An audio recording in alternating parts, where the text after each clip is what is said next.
लगता है ये फूल खिलने वाला है। ये अभी से कितना सुंदर है, जब पूरा खिल जाएगा तो कितना ज्यादा सुंदर लगेगा। मैं इससे दोस्ती करूंगा। अभी जाकर मम्मा को इसके बारे में बताता हूँ। और फिर कुकू चिड़ा अपने माँ के पास जाता है और अपनी माँ से कहता है, मम्मा मम्मा, हमारे घर के पास ही एक गुलाब का फूल खिलने वाला है। इसकी पंखुड़ियाँ थोड़ी थोड़ी सी नजर आ रही हैं। जब ये फूल पूरी तरह से खिल जाएगा तो मैं उसका नाम रोज रखूंगा। आपको तो पता है मुझे फूल कितने ज्यादा पसंद है, और वो तो है भी हमारे घर के बिल्कुल पास। मम्मा, आप मुझे उसके पास जाना दिया करोगी ना? मैं आपको फूल दिखाता हूँ। चलो फिर सुबह मुझे भी दिखाना। ऐसे ही सुबह हो जाती है। अगली सुबह सूरज चमकता है। मम्मा चले चले, मैं आपको फूल दिखाता हूँ। तुम भी ना किसी बात के पीछे अगर लग जाते हो तो छोड़ते नहीं हो। और फिर मम्मा चिड़िया अपने बेटे के साथ गुलाब का फूल देखने चली जाती है। अरे हाँ, ये तो पास में ही है, तुम इसे रोज देख जाया करना, लेकिन याद रखना, लेकिन ज्यादा दूर नहीं जाना। Thank you mamma. वेलकम छोटे दोस्त, मैं तुम्हारी दोस्ती स्वीकार करता हूँ। समय गुजरता गया। कुकू रोज नन्हे रोज के लिए पानी अपनी चोंच में लाता और उसकी पत्तियों पर गिराता, जिससे नन्हे रोज की ताजगी और भी बढ़ जाती थी। तभी जग्गू कालू कौवे का बेटा वहाँ पर आ जाता है। मुझे सिर्फ अपने इस दोस्त के साथ खेलना अच्छा लगता है। तुम जा सकते हो जग्गू। अरे कुक्कू, तुम पहले तो इस तरह के नहीं थे। तुम मेरे साथ जरा भी नहीं खेलते। ये मुझे बिल्कुल भी अच्छा नहीं लगता है कुक्कू। अरे ठहरो, तुम सब लड़ क्यों रहे हो? हम सब मिलकर भी तो खेल सकते हैं ना। मैं अपनी खुशबू तुम दोनों को दे सकता हूँ। हाँ, ये ठीक है। और वो दोनों शाम होते ही अपने अपने घोंसलों की तरफ चले जाते हैं। मुझे मुझे कुछ करना होगा जिससे कुकू को शक्ति ना हो और वो फूल भी खत्म हो जाए। और फिर अगले दिन जग्गू को जल्दी ही रोज के पास चला जाता है। क्या तुम बोर नहीं होते इसी एक जगह पर रहते रहते? अरे नहीं, मैंने तो ऐसा कभी सोचा ही नहीं। हाँ हाँ, सोचोगे भी कैसे? कुकू पहाड़ों की उस तरफ नई नई दुनिया देखता है और तुम्हें इसके बारे में कुछ भी नहीं बताता। क्या क्या पहाड़ों की दूसरी तरफ? बाहर है और तुम्हारे जैसे हजारों फूल हैं। इधर तो तुम बिल्कुल अकेले रहते हो। वो दोनों आपस में ऐसी बातें कर ही रहे थे, तभी कुकू वहाँ पर आ जाता है। अरे क्या हो रहा है? अच्छा ठीक है, मैं तो चलता हूँ। अरे क्या बात है रोज, आज तुम बहुत उदास दिखाई दे रहे हो। अरे नहीं नहीं, ऐसा तो कुछ भी नहीं था, वो थोड़ी धूप है ना इसलिए। क्या पहाड़ों की उस तरफ जो भी फूल है वो मेरी तरह है? मुझे तो कुछ भी नहीं पता। मेरी मम्मा मुझे घर से ज्यादा दूर नहीं जाने देती, बस यहाँ तक आने की ही अनुमति दी है मेरी मम्मा ने मुझे। कुकू यार, मैं देखना चाहता हूँ पहाड़ों के उस तरफ क्या है। दोस्त, तुम एक फूल हो और तुम्हारी खूबसूरती और ताजगी उसी समय तक है जब तक तुम्हारी जड़ मिट्टी में है और तुम्हें पानी मिलता रहे। यार तुम तो मेरे दोस्त हो, क्या तुम मुझे उखाड़कर पहाड़ों की दूसरी तरफ लगा सकते हो? क्या फायदा मुझे तुम्हारी दोस्ती का? तुमसे तो जग्गू ही अच्छा है, उसने मुझे उन फूलों के बारे में बताया तो सही। अच्छा तो ये बात है, ये सब तुम्हें जग्गू ने बताया है? हाँ यार, तुमने तो कभी जिक्र भी नहीं किया। सब झूठ। वो जलता है मेरी और तुम्हारी दोस्ती से। वो तुम्हें खत्म करना चाहता है। ऐसा नहीं हो सकता। ऐसा ही है यार। इस बात पर रोज कुकू से नाराज हो जाता है और अपनी दिशा दूसरी तरफ कर लेता है। तुम मुझसे नाराज होकर अच्छा नहीं कर रहे हो। मैं तुम्हारे लिए पानी लाता हूँ। अरे बस बहुत हो गया, कल से तुम मेरे लिए पानी मत लाना। तभी वहाँ पर रानो चिड़िया आ जाती है। कुकू बेटे चलें, शाम हो गई है, अब आप घर चलें। अच्छा दोस्त, गुस्सा छोड़ दो। तुम जाओ यहाँ से।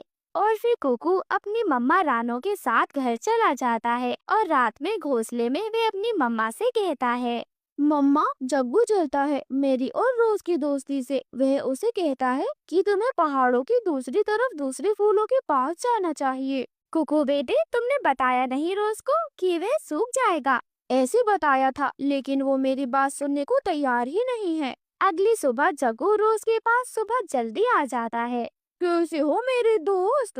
अरे हाँ, मैं तो तुम्हारा ही इंतजार कर रहा था। क्या सच में पहाड़ों के उस पार मेरी तरह और भी बहुत सारे फूल हैं? हाँ ना, मैं क्यों बोला तुमसे झूठ बोलूंगा। क्या तुम मुझे उखाड़ कर वहाँ ले जा सकते हो? हाँ हाँ, क्यों नहीं, ये तो बहुत आसान है और वहाँ पर तुम्हारी खूबसूरती और ज्यादा बढ़ जाएगी। तो फिर चलो, तो मुझे वहाँ पर ले चलो। जग्गू तो यही चाहता था कि किसी तरीके से वह रोज को खत्म कर दे। अरे दोस्त, जरा ध्यान से मेरी जड़ों का ख्याल रखना। हाँ हाँ, तुम फिक्र मत करो, मैं ध्यान से करूँगा। और फिर जग्गू रोज को उखाड़ कर ले जाता है। वहीं दूसरी तरफ कोको रोने लग जाता है। रोज, मेरे दोस्त, तुम कहाँ चले गए हो? शायद वो जग्गू की बातों में आ गए थे। मुझे मुझे अभी मम्मा को बताना होगा। अरे मुझे तो कुछ भी दिखाई नहीं दे रहा है और चक्कर भी बहुत आ रहे हैं। तुम जल्दी से मुझे जमीन में लगा दो, थोड़ा सा पानी भी डाल देना, मैं मर रहा हूँ यार दोस्त। अरे कौन दोस्त? कैसा दोस्त? तुम्हारी वजह से कुकू ने मेरी बेइज्जती की। जब तुम नहीं थे तो हम रोज खेलते थे। जिस दिन से तुम आए हो वे मेरी तरफ देखता भी नहीं है और आज तुम्हारा आखिरी दिन है। जाओ ढूंढो अपने साथ के फूलों को। नहीं,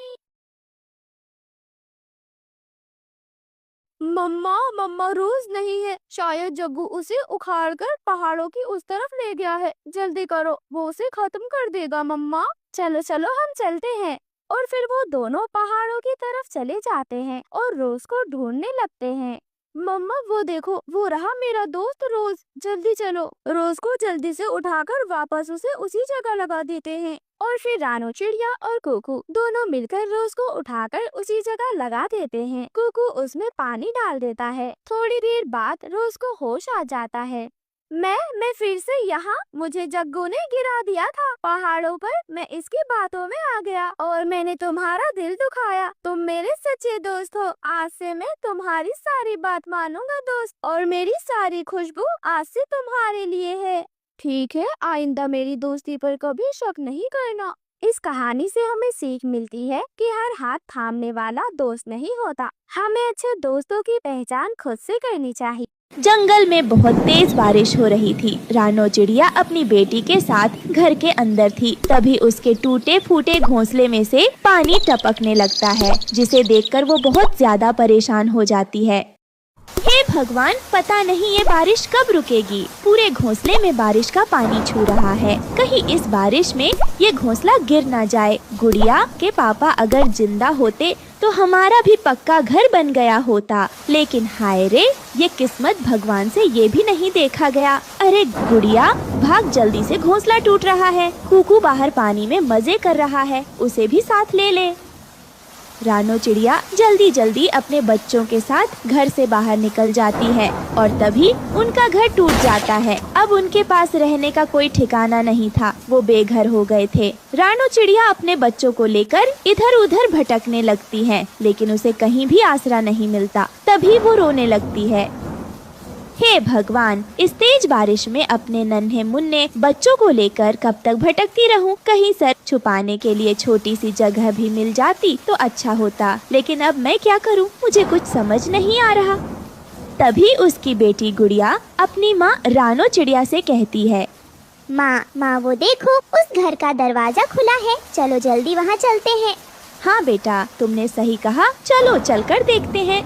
रानो चिड़िया अपने बच्चों को लेकर उस घर के अंदर चली जाती है। तभी वो उस जगह को देखकर हैरान रह जाती है। अरे ये क्या, ये तो एक शौचालय है। चलो अच्छा है, इसी में कुछ दिन गुजारते हैं और सुबह जाकर घर का सामान ले आएंगे। माँ भूख लगी है, खाना बना कर दे दो। माँ मुझे भी भूख लगी है। कहाँ से बनाकर खिला दूं इतनी तेज बारिश में? तुम लोग तो देख ही रहे हो, हम बेघर हो गए हैं। मेरे पास खाना बनाने के लिए कुछ भी नहीं है, इसीलिए छोड़ो, पानी पियो और सो जाओ। माँ पानी भी तो नहीं है। इतनी तेज बारिश हो रही है और तुझे पानी की कमी हो रही है। जा बाहर जाकर बारिश का पानी पी ले और मेरा दिमाग खराब मत कर। वैसे भी मैं बहुत परेशान हूँ। अच्छा ठीक है माँ, हम बाहर जाकर पानी पीते हैं, तुम गुस्सा मत करो। गुस्सा नहीं करूँ तो और क्या करूँ? तुम दोनों बच्चे मेरा दिमाग खा जाते हो। दिन भर तुम दोनों की बक बक बक बक चलती रहती है। सुबह से तुम लोग मुझे परेशान किए हुए हो। चलो अब यही कमबोर्ड के पास सो जाओ। अगले दिन भी बारिश हो रही थी। रानो चिड़िया अपने बच्चों के लिए दाना लेकर आ जाती है और वो सभी खाना खाकर आराम कर रहे थे। तभी उनके दरवाजे पर दस्तक होती है। कोई है यहाँ पर? बहन, जो कोई भी है, जल्दी दरवाजा खोलो, बाहर बहुत तेज बारिश हो रही है। क्या बात है गोरी बहन, इतनी तेज बारिश में आप मेरे घर क्यों आई हो? बहन, वो कालू ने आज मुझसे फिर झगड़ा किया। उसने मुझे मारा भी और तेज बारिश में घर से बाहर निकाल दिया। मैं बहुत देर से बाहर भीग रही थी, फिर आपके घर चली आई। गोरी बहन, मेरा घर बारिश में टूट गया। अब मेरी जैसी बदनसीब का यही आशियाना है। छे छे, ये तो शौच घर है, इसमें ये चिड़िया कैसे रह रही हैं? खैर मुझे क्या, मैं तो अपना काम करने आई हूँ। गोरी बहन अंदर आइए, मैं अभी आपके लिए गर्म चाय बनाती हूँ। आपको अच्छा लगेगा जब तक आप यहाँ आराम करो। रानो चाय बनाने चली जाती है। गोरी कौवी को इसी मौके का इंतजार था। वो चिड़िया का सारा भोजन चुराकर वहाँ से भागने लगती है। तभी गुड़िया तेज तेज चिल्लाती है, मम्मा मम्मा, वो काली आंटी सारा भोजन लेकर भाग गई। चोर कौवी, तू दाना लेकर भाग गई। रुक, मैं तुझे नहीं छोड़ूंगी। एक तो मेरे ऊपर कल ही मुसीबत का पहाड़ टूटा और आज तू मेरा भोजन लेकर भाग गई। रानो ने गौरी का पीछा किया, लेकिन तेज बारिश की वजह से वह उसे पकड़ ना सकी। गौरी कौवी अपने घर पहुंचती है। कालू कौवा दरवाजा खोले बैठा था। गौरी जल्दी से घर के अंदर चली जाती है। कालू, वो रानो चिड़िया मेरे पीछे पड़ी है, लेकिन मैं भी उसे चकमा देकर भाग गई। पर वो पता नहीं कैसे शौच घर में रह रही है। चोर गोरी, खोलो दरवाजा, मेरा दाना वापस मुझे दे दो। मैंने बहुत मेहनत से बारिश के लिए यह दाना इकट्ठा किया था, जिसे तुमने चुरा लिया। अब हम क्या खाएंगे? नहीं खोलेंगे दरवाजा, नहीं खोलेंगे। अब यह दरवाजा तो तभी खुलेगा जब पूरा दाना खत्म हो जाएगा। तब तक तुम बारिश में बैठकर दरवाजा खुलने का इंतजार करो। कालू और गौरी, तुम दोनों बहुत बुरे हो। मैं जंगल के सभी पक्षियों को बताऊंगी कि कैसे तुमने मेरा दाना चुराया। रानो चिड़िया दुखी होकर फिर वहाँ से चली आती है। कालू और गौरी मुफ्त का माल उड़ा रहे थे। वाह वाह वाह गौरी, मजा आ गया दाना खाकर। क्या तरकीब लगाई है तुमने, तुम्हारे दिमाग का तो जवाब नहीं। वहीं दूसरी तरफ गुड़िया भूख से रो रही थी। मम्मा, भूख लगी है। गौरी आंटी ने सारा भोजन चुरा लिया। अब हम क्या खाएंगे मम्मा? गुड़िया, तू रो मत, मैं कबूतर भैया के घर जा रही हूँ। शायद दाना मिल जाए। तू जरा तब तक बारिश का पानी पीकर पेट भर ले बेटा। ये कहकर रानो चिड़िया बंटी कबूतर के घर जाती है। कबूतर भैया, अरे ओ कबूतर भैया, दरवाजा खोले। क्या हुआ रानू बहन, इतनी तेज बारिश में घर से बाहर क्यों आई? घर से बाहर निकलना पड़ा कबूतर भैया। उस गोरी ने मेरा सारा भोजन चुरा लिया। गुड़िया भूख से रो रही है और जंगल में कहीं भोजन नहीं मिल रहा है। वह कौवा और कौवी तो ऐसे ही हैं, मेहनत करना तो जानते नहीं, मुफ्त का माल ढूंढते फिरते हैं। चिड़िया बहन, मैंने भी बारिश के लिए थोड़ा अनाज इकट्ठा किया है, आप इसे लेकर जाएं। 1 सप्ताह आराम से गुजर जाएगा।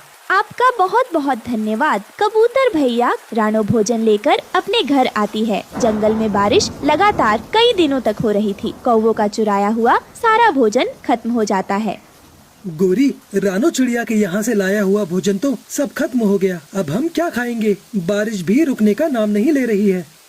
कालू जी, वो चिड़िया तो अब अपने घर में मुझे घुसने नहीं देगी। मैं कबूतर के यहाँ जाती हूँ। इस बार मुझे बड़ा वाला झूठ बोलना पड़ेगा, तभी वो कबूतर मुझे अपने घर में आने देगा। ठीक कहा तुमने गोरी, मैंने देखा था उस कबूतर के घर में बहुत सारा अनाज पड़ा हुआ है। चलो हम दोनों चलते हैं और कोई नया बहाना बनाते हैं। कबूतर भाई, अरे ओ कबूतर भाई, दरवाजा खोलो, मेरे घर में पानी भर गया है, मुझे अपने घर के अंदर ले लो। चोर कौवे, भागो यहाँ से, मुझे सब पता है, तुम अब मेरे घर से अनाज चुराने आए हो। गोरी, लगता है चिड़िया ने इसे भी बता दिया, ये दरवाजा नहीं खोलेगा। यहाँ रुकने का कोई फायदा नहीं, घर वापस चलते हैं। भूख से तो नहीं, बारिश में भीग भाग कर बीमार पड़ जाएंगे और बिना दवा के मर जाएंगे। गोरी और कालू कौवा किसी तरह घर पहुँचते हैं। कालू, घर का दरवाजा तो बंद है, शायद कोई अंदर है। कालू कौवा खिड़की से अंदर झांक कर देखता है। अरे बाप रे गोरी, घर के अंदर बुल्ला चील है और उसकी पत्नी है। अगर हम घर के अंदर गए तो ये दोनों हमें मारकर खा जाएंगे। कालू, भोजन के चक्कर में ना हम घर के रहे ना घाट के, भोजन भी नहीं मिला और अपना घर भी इस चील ने हथिया लिया। हाँ गोरी, अब तो रानो भी हमारी मदद नहीं करेगी, क्योंकि हमने उसका भोजन चुराकर जो खाया था। पूरी रात कालू कौवा और गोरी कौवी बारिश में भीगते हुए गुजारते हैं। अभी पूरी रात गुजरी भी नहीं थी कि एक जोरदार बिजली काले रंग के कारण उन दोनों के ऊपर आकर गिरती है। अगले दिन वो जंगल में पक्षियों को मरे पड़े मिलते हैं। अच्छा हुआ ये दोनों मर गए। जंगल के पक्षियों के नाक में दम कर रखा था। लेकिन रानो की आंखों में आंसू थे क्योंकि वो किसी का बुरा नहीं चाहती थी। उसे दुख था कि उनके जंगल के 2 पक्षी अब इस दुनिया में नहीं रहे। वो उन दोनों को मिट्टी में दबाकर अपने घर चली आती हैं। कालू कौवा और गोरी कौवी को उनके बुरे कर्मों की सजा मिल गई थी। जंगल के पक्षी खुशी खुशी रहने लगते हैं। दोस्तों, इस कहानी से हमें यही सीख मिलती है कि हमें कभी अपने दोस्तों और पड़ोसियों के साथ बुरा बर्ताव नहीं करना चाहिए, क्योंकि हमें अपने कर्मों का फल इसी जन्म में मिल जाता है। दोस्तों, आपको हमारी आज की कहानी कैसी लगी? हमारी कहानी को लाइक करें, कमेंट करके अपनी राय हमें दें। आपके कमेंट और लाइक हमारे हौसले को बढ़ाते हैं। अगर आप हमारे चैनल पर नए आए हैं तो हमारे चैनल को सब्सक्राइब करना ना भूलें। आपका धन्यवाद। जंगल में एक छोटे से खेत के पास एक मिट्टी का छोटा सा घोंसला था। तेज हवा चल रही थी। रानो चिड़िया अपने घोंसले में बैठी हुई थी और टुन्नू चिड़ा खेतों में मेहनत कर रहा था। रानो चिड़िया अपने आप से ही बातें किए जा रही थी। हम दोनों की दुनिया कितनी ज्यादा प्यारी है, परंतु सिर्फ एक चीज की कमी है, एक छोटा सा चिड़ा या फिर चिड़िया जो हमारे घोंसले को पूरी तरह से भर दे। ना जाने भगवान हमारी कब सुनेंगे, कब हमें बच्चों का सुख मिलेगा। भगवान जी कब तक हम इस उम्मीद में जिएंगे। कृपया करके आप जल्द से जल्द हमारी इस उम्मीद को पूरा कर दे और हमारे इस छोटे से घर को खुशियों से भर दे। तभी टुन्नू चिड़ा अपने खेत से काम कर कर अपने घोंसले में वापस आ जाता है। टुन्नू चिड़ा थोड़ा सा थका हुआ था, लेकिन उसके चेहरे पर बहुत सारा प्यार और सब्र साफ दिखाई दे रहा था। टुन्नू चिड़ा रानो चिड़िया से कहता है, रानो, तुम इतनी उदास क्यों लग रही हो? देखो, मैं खेतों से काम कर कर आया हूँ। गेहूं के साथ साथ मटर के बीज भी बहुत अच्छे से लगा कर आया हूँ। इस साल फसल बहुत अच्छी होगी। हाँ टुन्नू जी, इस खेत की फसल और हमारी मेहनत से हमारा पेट तो जरूर भर जाता है, परंतु हमारा दिल कैसे भरेगा टुन्नू जी? काश जल्द से जल्द भगवान जी हमें एक छोटा सा अंडा दे देते जो हमारी जिंदगी में रंग भर देता। रानो, ये सब वक्त का खेल है। शायद ऊपर वाला भी हमें ये खुशी देना ही नहीं चाहता, परंतु रानो, हम दोनों के पास एक दूसरे का साथ है और ये हमारे लिए सबसे बड़ी दौलत है। रानो चिड़िया टुन्नू चिड़े से कुछ भी नहीं बोलती। वह बस अपनी छोटी सी चोंच से टुन्नू की तरफ देखकर हल्का सा मुस्कुरा देती है। ऐसे ही शाम हो जाती है। शाम के वक्त खेत की फसल देखने रानो और टुन्नू दोनों अपने खेतों पर जाते हैं। वहीं पीपल के पेड़ पर एक कालू कौवा बैठा हुआ था। कालू कौवा अंदर ही अंदर सोच रहा था, ये दोनों तो अपने प्यार मोहब्बत में डूबे रहे।